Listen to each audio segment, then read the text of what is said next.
Nimekuja na mbinu ya kujaribu kwa hold. Of course imefanikiwa kwenye sehemu ya center midfield, lakini wakajaribu kutumia long ball, so wamewin. Na ya kwanza wametry, nimefix, ya pili imetry, imekuja wamefanikiwa. Na mara nyingi sana ukiangalia ilikuwa wanatumia mipira mirefu.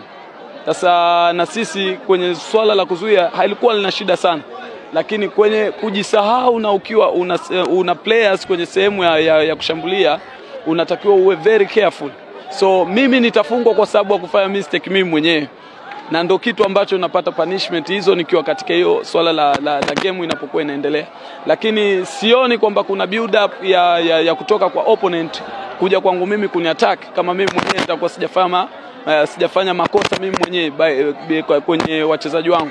So inakuwa inatokezea sometime. So